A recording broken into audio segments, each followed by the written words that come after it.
El derecho escrito en el Perú establece de manera muy clara cómo se vaca legalmente un presidente. Y en el caso Castillo es un presidente mal vacado, no porque lo decimos nosotros, sino porque lo dice la Constitución y el reglamento del Congreso peruano. Si el reglamento del Congreso establece que para vacar un presidente hay que juntar 104 votos como piso mínimo, y el Congreso peruano para vacar a Castillo juntó nada más que 101, esa vacancia es inconstitucional, ni más ni menos. Creo que esa es la conclusión más importante que hay que dejarle a los que nos estén escuchando. Que la vacancia es nula porque no juntó los votos mínimos que pide la ley para ser legal.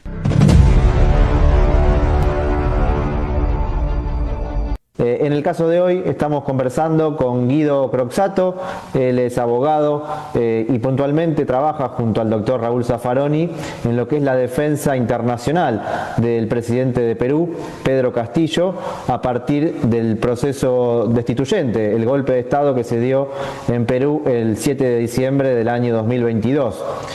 Habiendo transcurrido ya casi 3 años de aquel momento cuando la policía detiene y pierde el poder político Pedro Castillo y queda detenido hasta el día de hoy, que continúa en esa condición. Bueno, ha pasado mucha agua bajo el puente y en ese sentido queremos conocer las impresiones que tiene el doctor Croxatto para comentarnos el proceso judicial, político, mediático que se está llevando adelante en Perú contra Castillo y por qué se embarca en uno de los procesos de lawfare de la región, ¿no? Estos procesos que se han dado con tanta intensidad en Brasil, en Ecuador y en Argentina, por ejemplo. Bueno, buenas tardes, Guido, y queremos conocer tus primeras impresiones. Gracias, Marcelo, por la invitación, un placer. Bueno, vos lo decías muy bien, es una película que ya conocemos, que tuvo muchos capítulos, tuvo un capítulo en Ecuador con Rafael Correa, que está exiliado en Bélgica, tuvo un capítulo tremendo en Brasil con la sentencia del juez Moro, que luego catapulta a Moro a ser ministro de Justicia de Bolsonaro, que se ve beneficiado con la prisión arbitraria contra Lula. Tuvo su capítulo en Bolivia con Evo Morales, que termina exiliado en nuestro país. Paraguay con Lugo, empezó en Honduras con Zelaya, sacado en pijama y a medianoche, que hoy retoma el poder su movimiento, digamos, ¿no? Con Xiomara Castro. Y a mí me tocó vivir de cerca con Zaffaroni el capítulo peruano de esta saga, que nosotros ya hemos trabajado a nivel teórico y que algunos denominan lawfare o guerra jurídica, otros entienden que el derecho en realidad no tiene nada que ver con esto, sino que esto es producto de no observar debidamente los preceptos constitucionales, el derecho procesal penal, que es lo que se violó sobre todo en el caso Castillo. Yo te decía hace un rato que así como hubo una bandera muy fuerte en favor del movimiento de Lula libre en todo el mundo, y muchas veces se plantea desde Argentina con mucho criterio y razón, y yo adhiero que Cristina tendría que merecer un proceso justo, cosa que hasta ahora no tuvo. Bueno, doblemente habría que pedir por la libertad de Castillo, es decir, tendría que ser Castillo re libre, recontra libre, porque es el más inocente de todos y está arbitrariamente preso hace casi ya 3 años, como dijiste vos, lo cual es una injusticia a la cual se le presta poca atención por diversas razones. Primero, porque es un caso técnicamente no tan sencillo, no es tan evidente. Castillo no está acusado de corrupción. Castillo está acusado de incumplir un paso constitucional, pero luego él es víctima de un Congreso que tampoco respeta la Constitución para vacarlo en forma ilegítima. Y esto es difícil de entender porque el derecho procesal no concita grandes pasiones. Antes se hacía la distinción entre el derecho de forma y el derecho de fondo, sugiriendo implícitamente que la forma procesal era menos importante que la sustancia del proceso. Pero lo que nosotros estamos viendo con el lawfare es que haciendo daño en el proceso a veces se puede hacer un daño enorme en la democracia. Lo vimos en todos los casos que mencionábamos antes. A veces la condena no llega o llega muy tarde, pero se puede hacer un daño enorme a nivel político en una sociedad, criminalizando, procesando, a veces sin pruebas, a los presidentes, sobre todo a los presidentes progresistas, ¿no? Porque son siempre la vara cae del mismo lado. Pienso también en Dilma Rousseff en Brasil. Cristina tuvo que ir a declarar en un día, creo que 5 veces o en 3 causas distintas. Es decir, manejos arbitrarios contra los líderes del progresismo y luego una inacción del Poder Judicial cuando los criminalizados son sectores empresariales más afines al neoliberalismo, ¿no? Pienso en esa causa por la deuda externa que duerme el sueño de los justos en un tribunal argentino hace 1000 años. No fue llamado a declarar ningún ministro ni exministro y es una causa de enorme importancia para el erario público de la Argentina y la justicia no hace absolutamente nada en nuestro país. Con lo cual, no es el impacto económico lo que mueve al Poder Judicial, son siempre condicionamientos políticos que por supuesto el Poder Judicial niega y ese es otro de los rasgos del lawfare, ¿no? Hay persecución política a través del Poder Judicial y por supuesto el Poder Judicial niega y se presume independiente. En el caso de Castillo, lo primero que hay que decir, que a Castillo, o sea, habría que decir un montón de cosas, pero resumiendo, primero no lo querían dejar asumir, es decir, Castillo estuvo 100 días hasta que reconocieran que su triunfo era legítimo por un juez electoral que validó el triunfo, pero los estudios limeños, financiados por el fujimorismo, impugnaban los votos y decían que los indios no sabían votar, que se habían equivocado. Primero decían que los votos eran fraudulentos, luego reconocieron que eran fraudulentos, pero decían que en realidad los indios habían votado mal de todos modos. Es decir, siempre minimizando y subestimando el voto popular. Es decir, primero se subestimó la figura de Castillo y se quiso delegitimar su triunfo y no reconocerlo legalmente, hasta que la justicia peruana reconoció, la justicia electoral, que Castillo había triunfado y que su triunfo era legítimo. Pero estuvieron 100 días, Marcelo, para reconocer el triunfo de Castillo. A ningún otro presidente le hicieron eso. A todos los demás presidentes en una semana, salvo el caso de Arévalo en Guatemala, y no es un caso accidental el de Guatemala, porque el que traba el caso Castillo en el sistema interamericano es un abogado guatemalteco conservador. El presidente Arévalo en Guatemala también tuvo mucho tiempo para asumir porque la fiscalía de su país, como en Perú, trababa el reconocimiento formal de su triunfo. Y Arévalo solo pudo asumir en Guatemala porque Petro, presidente de Colombia, dijo que no se iba a mover de Guatemala hasta que no asumiera Arévalo. Y gracias a ese gesto de Petro, que fue muy importante, Arévalo pudo asumir la presidencia de Guatemala. Bueno, el conservadurismo de la abogacía guatemalteca es conocido, y es un abogado conservador de Guatemala el que traba el caso del sistema interamericano. Por eso nosotros estamos enfocando nuestra atención en el Comité de Derechos Humanos de la ONU, por violación a los derechos civiles y políticos de Castillo. Pero te decía que hay 3 puntos esenciales. El primero es que no se quería reconocer el triunfo. Una vez que se lo reconoció, no lo dejaron nunca gobernar. Castillo negó el financiamiento a la prensa, quería nacionalizar los recursos naturales del Perú para los peruanos, quería el libre acceso universitario, quería tomar un montón de medidas que no se habían tomado nunca, o muy rara vez en algunos periodos nacionalistas del Perú, por supuesto que no en el neoliberalismo de Fujimori, hoy representado por su hija Keiko Fujimori, a quien Castillo venció en el balotaje. Es decir, este detalle tampoco hay que olvidarlo. Castillo vence en el balotaje a la hija de Fujimori. El fujimorismo es en Perú lo que el pinochetismo es en Chile. No es una broma el triunfo de Castillo. Nadie daba 2 pesos por Castillo. Y no nos olvidemos que Castillo es un maestro que viene de la sierra. Es el primer presidente rural en la historia peruana. Una vez que asume, lo discriminaron. No le gustaba cómo hablaba. Se burlaban de su ropa, de su forma de hablar. Decían que no estaba preparado para gobernar. Yo lo he hablado hasta con el presidente de Colombia esto. A mí me da vergüenza cuando alguien dice eso, y también lo he escuchado de sectores de izquierda, no solo de sectores conservadores de derecha, porque como dice Zaffaroni, me dijo una vez Zaffaroni, vos te pensás que el racismo es solo de derecha, estás equivocado. Bueno, yo aprendí con el caso Castillo muchas cosas. Una de las que aprendí es que hay racismo en el progresismo también. Pero yo creo que hay gente, yo porque lo tuve a Zaffaroni de maestro, que me enseñó y me llevó por América Latina, me hizo volver de Alemania para recorrer América Latina y terminé siendo abogado de Castillo en Perú, y sigo recorriendo América Latina ahora como abogado de Castillo. Pero creo que hay gente en el progresismo, o que sigue adentro de un frasco, o que es un progresismo medio afrancesado, como se decía en broma en un momento, como se le decía a la izquierda caviar, creo que se le decía al Partido Socialista de Francia, y curiosamente esa es la izquierda peruana, que perdió contra Castillo también, y que luego no lo apoyó cuando fue destituido de manera ilegal, cuando fue vacado de manera ilegal. Guido, ahí el reglamento del Congreso. Sí, que eso, quería que profundices un poquito el proceso de vacancia cuando se da entre fines de noviembre y diciembre del 2022. El reglamento del Congreso dice explícitamente que para vacar a un presidente hay un piso mínimo de 104 votos. El Congreso peruano consiguió, y es público, 101 votos. En ningún lugar del sistema jurídico peruano dice que se puede vacar un presidente con 101 votos. Es decir, que lo que hizo el Congreso es inconstitucional. El Tribunal Constitucional, porque Perú, como Chile, tiene Tribunal Constitucional, consciente de que el Congreso había hecho algo irregular, lo validó inmediatamente a través de un comunicado informal porque sabían que si habilitaban la instancia del Tribunal Constitucional, la defensa de Castillo iba a ganar el caso. ¿Por qué? Porque el presidente había sido vacado violando el reglamento del Congreso. No le respetaron el antejuicio y lo vacaron después de detenerlo.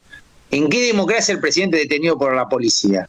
Es lo mismo que le hicieron a Zelaya en Honduras. Es decir, es un golpe de Estado contra Castillo. Por eso te decía, primero no querían dejarlo asumir. Una vez que asumió, no lo dejaban gobernar. Y luego no le respetaron ningún derecho procesal de todos los derechos que tiene un presidente antes de ser vacado. Pero además hay un informe de la Universidad Católica de Perú muy bueno que se llama Dossier de Perú, que lo escribieron constitucionalistas peruanos, no lo escribí yo. De hecho, yo aprendí leyendo ese manual en un avión, yendo a Italia. Y estos profesores dicen, y ninguno es castillista, simplemente hacen un análisis constitucional de la vacancia y dicen que la vacancia es inconstitucional, independientemente de si el que está enfrente es Castillo o quien sea. Es inconstitucional porque se violaron pautas de la Constitución y del reglamento. Del reglamento del Congreso se violó la cantidad de votos, pero el reglamento del Congreso también dice que tiene que haber moción de vacancia. Es el primer paso formal para vacar legalmente un presidente. No existe ninguna moción. Lo dice Aníbal Torres. Si dicen que vacaron legalmente a Castillo, tienen que mostrar la moción de vacancia, que es el primer paso formal de una vacancia constitucional. No existe esa hoja, Marcelo, no existe, y no, por eso no la pueden mostrar. Y luego lo que hay es una resolución con 101 votos, pero en ningún lado dice que con 101 votos se puede vacar legalmente un presidente. 104 es el mínimo, con lo cual no hay vacancia. Y eso es lo que nosotros decimos. Y si la vacancia no es constitucional, no puede haber un proceso penal contra un presidente mal vacado, que es lo que hay ahora en Perú. ¿Se entiende? Hay que explicarle esto a la gente una y otra vez, porque nadie tiene la obligación de saberlo. Yo no lo sabía. Y la gente tiene sus ocupaciones, no le interesa tal vez el derecho procesal, y está bien, porque el derecho sirve cada vez para menos cosas.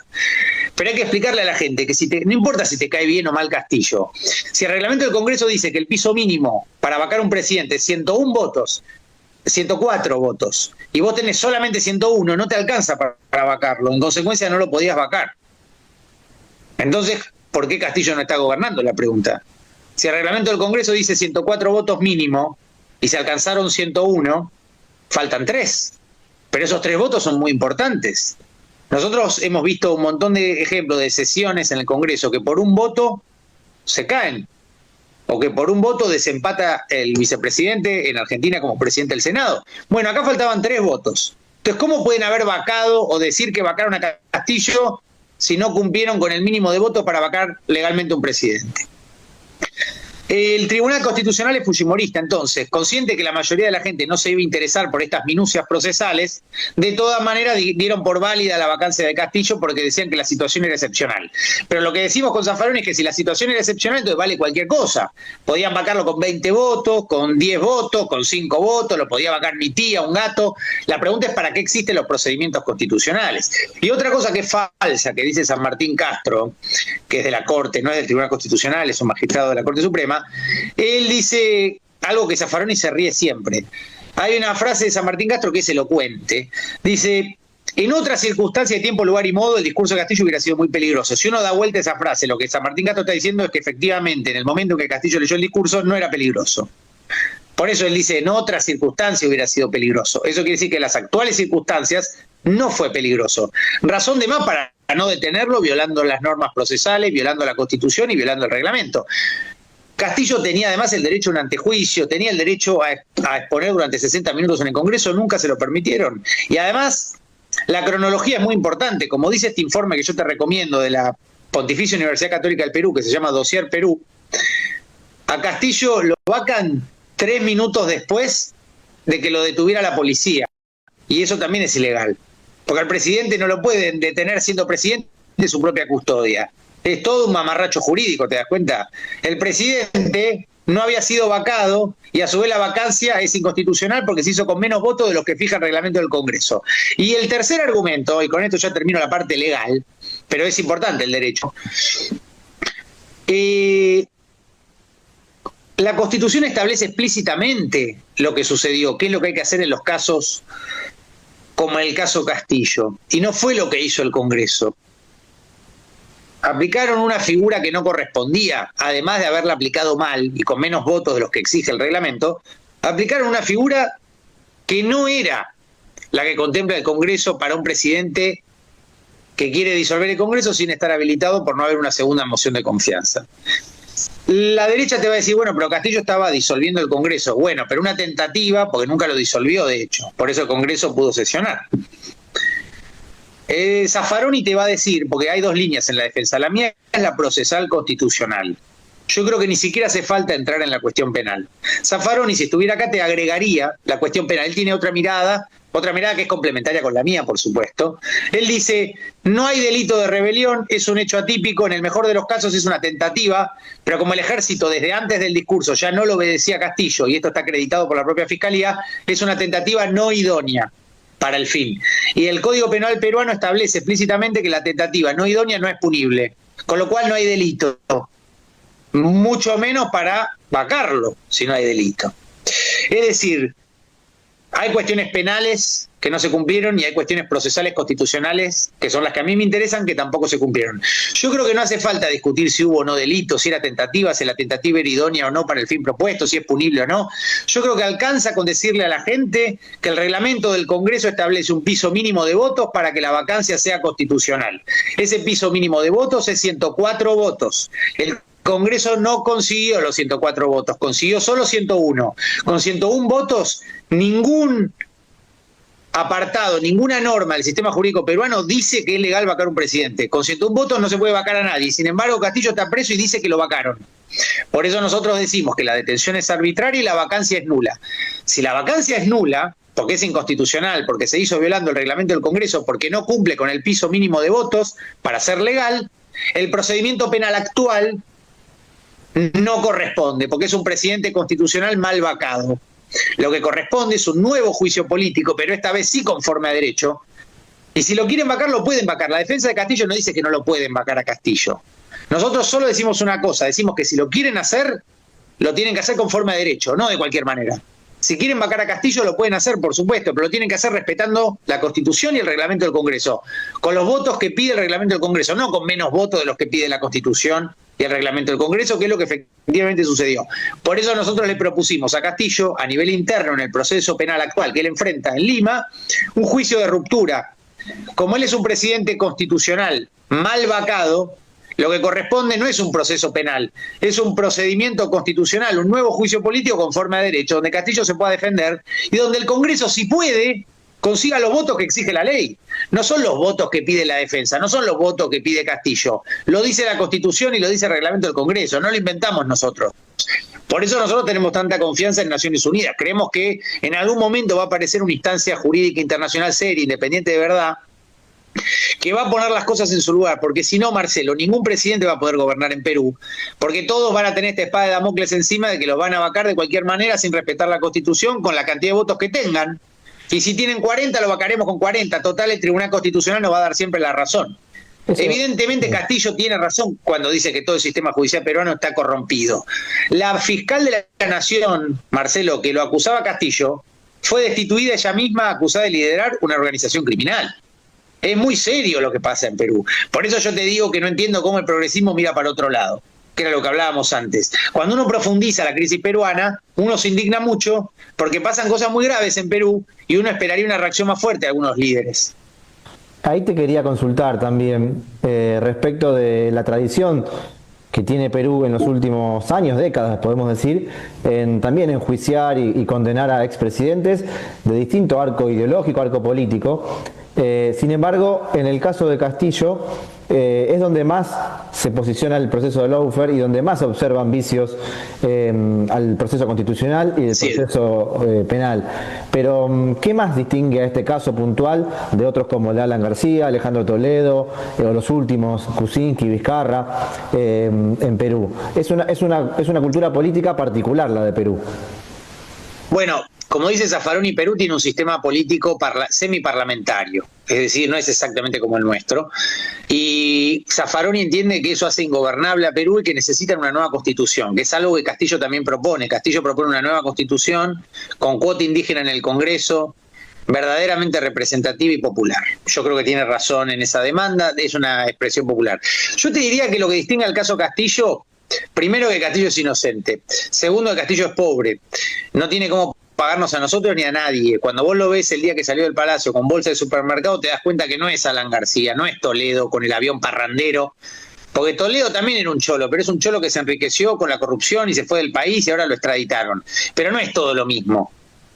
Castillo, yo no tendría la intransigencia y la vehemencia que tengo en la defensa de Castillo si no confiara ciegamente en su inocencia.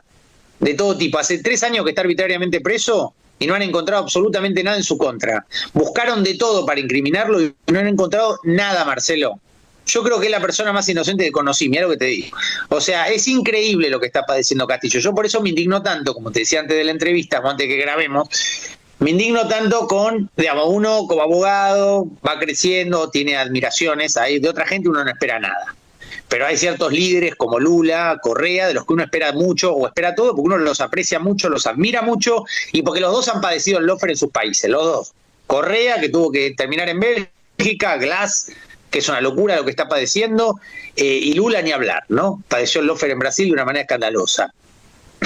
Y uno esperaría un mayor acompañamiento y una comprensión más plena. Ahora, yo, si no hubiera estudiado el caso Castillo, si no me hubiera tomado el tiempo de leerlo, no es un caso simple. Si uno se queda con lo que dicen los medios, parece que Castillo, no sé, actuó de manera impulsiva, inconsciente, rebelde. Pero cuando uno ve que el Congreso peruano tiene 90% de desaprobación, que no lo dejaban gobernar, Marcelo, no lo dejaban salir del país siendo presidente. Los viajes del presidente los autoriza el Congreso en Perú. A Boluarte mató a 70 personas, tiene desaprobación mayor al 90% y le autorizan a viajar por todo el mundo. Por todo el mundo. Castillo era el presidente, el primer presidente rural de la historia. Había ganado las elecciones legítimamente y no lo dejaban viajar a México, por eso México lo apoya tanto. Y no lo dejaron viajar a ver al Papa Francisco al Vaticano, pese a que Francisco lo había invitado a Castillo, y no lo dejaron. Y luego autorizaron a Boluarte a pasear por el mundo en viajes inútiles para lavar la imagen de un régimen que se cae a pedazos. Boluarte gasta el dinero en operarse la cara, hacerse lifting, es todo un papelón lo que pasa en Perú, es una tragicomedia. Te quería consultar, Guido, también, sí. ampliando el contexto político de Perú, hay elecciones presidenciales, o están previstas por lo menos el año que viene, en abril. ¿Cómo se llega a ese punto desde la defensa jurídica de Pedro Castillo a nivel internacional? ¿Y qué posibilidades ves, qué escenarios ves posible de acá a abril o por lo menos a los próximos meses? Políticamente decís. Políticamente y en función de las defensas jurídicas que se están haciendo. Yo tengo mucha confianza en la defensa jurídica porque es algo técnico, por paradójico que parezca, y por momentos siento que van por andariveles separados. Es decir, si hay un gobierno que está usurpando funciones, como escribimos con Zaffaroni, como el gobierno de Boluarte, es un régimen que está usurpando el poder de manera ilegal, porque el presidente constitucional es Castillo. Evidentemente, participar de unas elecciones en este contexto es muy desigual y tampoco queda muy claro que sea legítimo.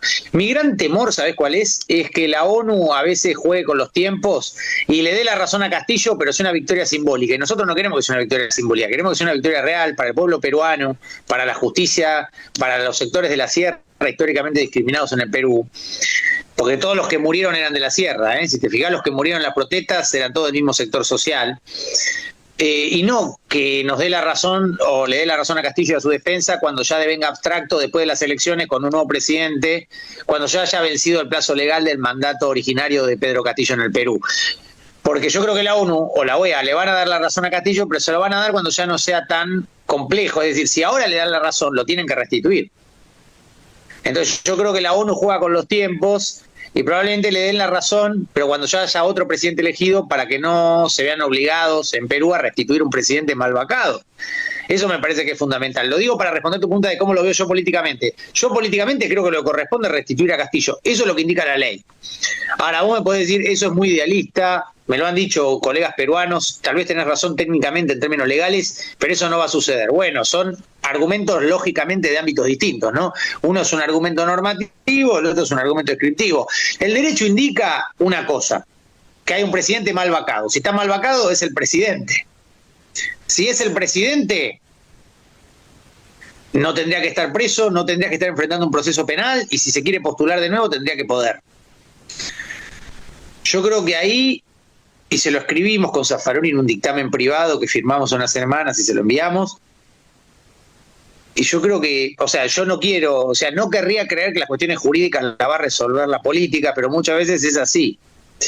Yo quiero creer en el derecho, ¿no?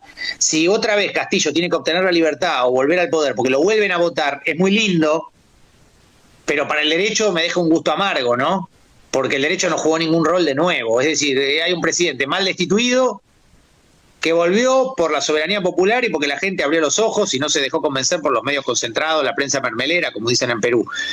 Ahora hay una alianza, al parecer, yo no tengo mucha información, no me interesa tanto meterme en las alianzas políticas de Perú ni en la vida política peruana.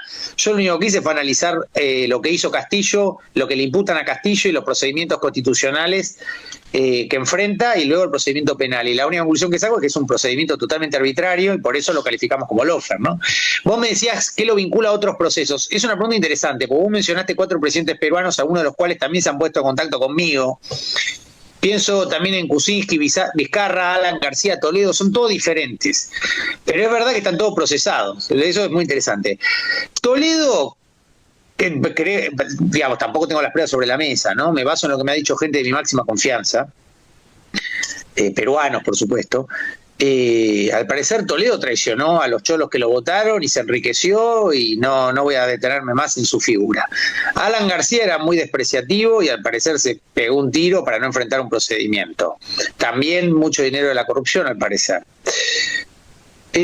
Kuczynski no estoy muy informado, pero tengo entendido, no recuerdo cuál de los dos, hubo uno que se tuvo que ir por 2 muertes. Por eso no entiendo cómo Boluarte después de 70 asesinatos sigue en el poder y el Congreso lo autoriza a viajar por el mundo. Evidentemente es una alianza espuria con el fujimorismo en el Congreso que la mantiene como un títere en el poder político.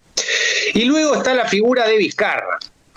Y Vizcarra tampoco queda claro que el procedimiento que enfrentó haya sido del todo legítimo. Creo que él también lo está discutiendo.